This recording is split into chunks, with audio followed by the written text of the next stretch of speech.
Don't let inflation eat your savings. మీ పొదుపును inflation మింగేయకుండా చూసుకోండి. నమస్తే, ఐఎమ్ షేక్ ఫక్రుద్దీన్. మనమందరం కష్టపడి సంపాదించిన డబ్బును భవిష్యత్తు కోసం పొదుపు చేసుకుంటాం. కానీ ఆ డబ్బు నిజంగా పెరుగుతుందా? అసలు దాని విలువ నిలుపుకుంటుందా? లేక ఇన్ఫ్లేషన్ వల్ల దాని విలువ తగ్గిపోతుందా అని ఎప్పుడైనా ఆలోచించారా? చాలామంది తమ పొదుపును బ్యాంక్ ఫిక్స్డ్ డిపాజిట్స్ వంటి వాటిల్లో పెట్టి సురక్షితం అనుకుంటారు. కానీ అవి నిజంగా సురక్షితమేనా? వాటి వల్ల మీ డబ్బు విలువ కాలక్రమేణా పెరుగుతుందా లేక తగ్గిపోతుందా? ఈ వీడియోలో ఇన్ఫ్లేషన్ అంటే ఏమిటి, అది మీ డబ్బును ఎలా ప్రభావితం చేస్తుంది, మరియు మీ పొదుపు ఎలా రక్షించుకోవాలి అన్న విషయాలు వివరంగా తెలుసుకుందాం. ఈ వీడియో చివరి వరకు చూడండి. చాలా తేలికగా అసలు మన ప్రాబ్లమ్స్ ఏమిటో తెలుస్తుంది. మా ఛానల్ని లైక్ చేసి సబ్స్క్రైబ్ చేసుకొని మరిన్ని ఇన్ఫర్మేటివ్ వీడియోస్ లభిస్తాయి. అసలు ఇన్ఫ్లేషన్ అంటే ఏంటి? ఇన్ఫ్లేషన్ అంటే వస్తువుల ధరలు పెరగడం. ఉదాహరణకు, గత 10 సంవత్సరాల క్రితం మీరు 100 రూపాయలు కొన్న కూరగాయలు ఇప్పుడు అదే 100 రూపాయలకు కొనగలమా? అలాగే గత సంవత్సరం మీరు మిల్క్ ప్యాకెట్ ఎంత కొన్నారు గుర్తుందా? ఇప్పుడు ఎంత? పెరిగిందా తగ్గిందా? మీ అనుభవం కామెంట్ చేయండి. ధరలు పెరిగాయి అంటే మీ డబ్బు కొనుగోలు శక్తి తగ్గింది. ఒక నిశ్శబ్ద దొంగ మీ డబ్బును నెమ్మదిగా దొంగిలిస్తున్నాడు అని ఊహించుకోండి. ఆ దొంగే inflation. The problem with understanding assets. Bank fixed deposit తక్కువ నష్టంతో కూడుకున్నది, అంటే లో రిస్క్ అని చాలామంది భావిస్తారు. కానీ వాటికి వచ్చే ఇంట్రెస్ట్ రేటు సాధారణంగా ఇన్ఫ్లేషన్ రేటు కంటే తక్కువగా ఉంటుంది. అంటే మీరు మీ డబ్బును బ్యాంకులో పెట్టినప్పుడు దాని అసలు విలువ కాలక్రమేణా తగ్గుతూనే ఉంటుంది అని గమనించండి. మన సొసైటీలో చాలా కొద్ది మంది మాత్రమే ధనవంతులుగా ఉంటారు. వారిని గమనించండి. వారు చేసే పెట్టుబడులు మనలా ఉండవు, అందుకే వారు అలా ఉంటారు. ఒక వాస్తవం తెలుసా?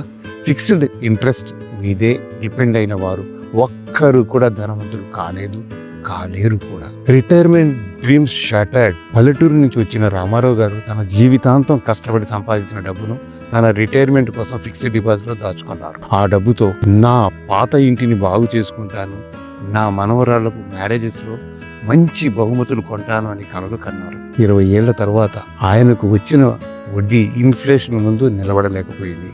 ఆయన కూడబెట్టిన డబ్బు విలువ గణనీయంగా తగ్గింది. ఇప్పుడు ఆ ఇంటి కోసం మరమ్మతులు చేయడానికి కూడా ఆ డబ్బు సరిపోవడం లేదు. ఆయన కళ్ళు చెమ్మగిల్లాయి. ఏమీ చేయలేని పరిస్థితి. దీన్నే నమ్ముకున్న వారికి అనుభవం అదే. ఇంకొక ఎగ్జాంపుల్ గా చెప్తాను. లక్ష్మి తన కూతురు పెళ్లి కోసం ప్రతి నెల కొంత డబ్బును బ్యాంకులో రికరింగ్ డిపాజిట్స్ గా వేసింది. 15 సంవత్సరాల తర్వాత ఆ డబ్బు తీసుకున్నప్పుడు ఆ డబ్బుతో గ్రాండ్ గా పెళ్లి చేద్దాం అనుకుంది. కానీ వస్తువుల ధరలు విపరీతంగా పెరిగాయి. ఒకప్పుడు ₹1,00,000 పెళ్లి ఖర్చులు ఇప్పుడు 3 లక్షలు అవుతున్నాయి. ఆమె కూడబెట్టిన డబ్బు ఇన్ఫ్లేషన్ కారణంగా సగం విలువ కోల్పోయింది. ఆమె కలలయ్యాయి. అయితే ఈ ఇన్ఫ్లేషన్ ఎలా బీట్ చేయాలి? మరి మీ డబ్బును ద్రవ్యోల్బణం నుంచి ఎలా కాపాడుకోవాలి? మీ పొదుపును కేవలం బ్యాంక్ ఫిక్స్డ్ డిపాజిట్స్ లోకే పరిమితం చేయకుండా ఇన్ఫ్లేషన్ ని అధిగమించే సామర్థ్యం ఉన్న వేరే ఇన్వెస్ట్మెంట్స్ గురించి ఆలోచించాలి. షేర్ మార్కెట్ లేదా equity mutual funds long term లో ఇన్ఫ్లేషన్ ని అధిగమించే సామర్థ్యం కలిగి ఉంటాయి. రియల్ ఎస్టేట్ కూడా ద్రవ్యోల్బణం నుంచి కొంతవరకు రక్షణ కల్పిస్తుంది. Gold as a hedge. బంగారం ప్రత్యేకించి ఆర్థిక అనిశ్చితి సమయంలో ఇన్ఫ్లేషన్ కు వ్యతిరేకంగా ఒక రక్షణగా పనిచేస్తుంది. Emphasize financial education. పెట్టుబడుల గురించి తెలుసుకోవడం, ఒక ఆర్థిక నిపుణుడి సలహా తీసుకోవడం చాలా ముఖ్యం. అందరూ అదే చేస్తున్నారు, నేను చేస్తున్నదే కరెక్ట్ అని గుడ్డిగా ఉండిపోకండి. మీ చుట్టూ ఎప్పుడు జరుగుతుండే మార్పులను గమనించుకోండి. Money does not grow on trees, but if it loses it's value it wastes your hard work. మీరు ఎంతో శ్రమించి సంపాదించిన పైసా ఇన్ఫ్లేషన్ వల్ల కరిగిపోతుంటే అది మీ కష్టాన్ని అవమానమే కదా. బెంజమిన్ ఫ్రాంక్లిన్ అంటారు, టైమ్ ఈజ్ మనీ. కానీ సమయంతో పాటు డబ్బు విలువ తగ్గే అవకాశం కూడా ఉంది. మీరు డబ్బును పొదుపు చేసే ప్రతిరోజు ఇన్ఫ్లేషన్ దాన్ని కొద్దిగా తినేస్తుంది. అందుకే ఈ విషయంపై అవగాహన పెంచుకోవాలి. వారెన్ బఫే అంటారు, ఇతరులు అత్యాశగా ఉన్నప్పుడు భయపడండి, ఇతరులు భయపడినప్పుడు అత్యాశగా ఉండండి. అందుకే అందరూ ఒకే రకంగా పెట్టుబడులు పెడుతున్నారని మీరు కూడా వాటిలోనే పెట్టకుండా దీర్ఘకాలంలో మీకు నిజంగా లాభం చేకూర్చే వాటి గురించి ఆలోచించండి. ఇది కేవలం ఒక హెచ్చరిక కాదు, ఒక అవకాశంగా భావించండి.